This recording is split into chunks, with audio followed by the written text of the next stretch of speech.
This is the first in a 3-part series on design intelligence. If you haven't seen my first video, please go back and watch Intro to Design Intelligence.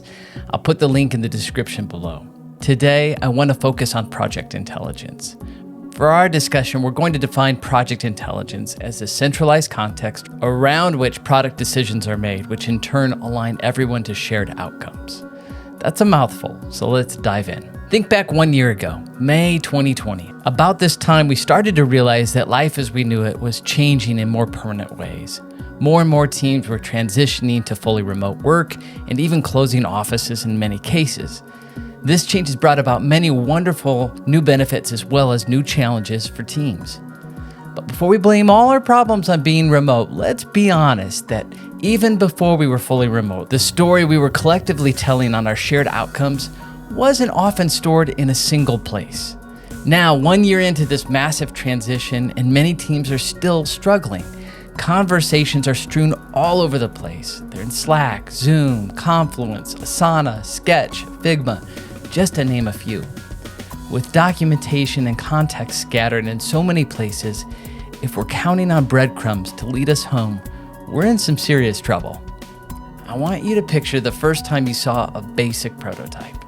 Before then, there was no great way of inviting folks in to the process of design to gather feedback and get approvals. Prototyping was a huge needle mover.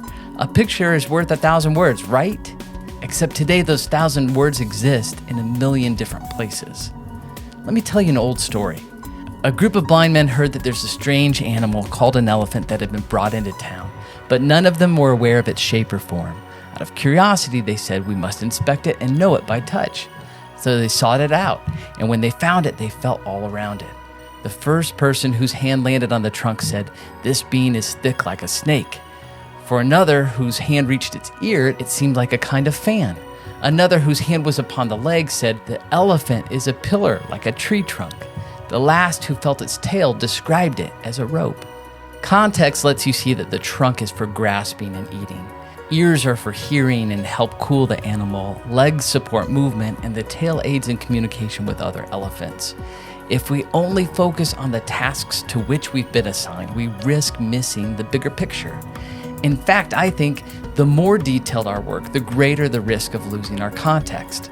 And that's why I think it's important to have more conversations around project intelligence, and why I also believe it's critical to build a centralized place for context. That place then becomes the hub for digital teams and the work that they do. Project intelligence allows teams to define a workflow agnostic of tools, which in turn gives teams the freedom to use the best tools for each individual job and align those with their North Star. I firmly believe that teams need a North Star to help guide the work they do so that they don't miss the forest through the trees, or in the case of our metaphor, the tail on the elephant. So let me ask you, where does your North Star exist today? How fragmented is that North Star? I'd love to hear your thoughts. Please post them in the comments below.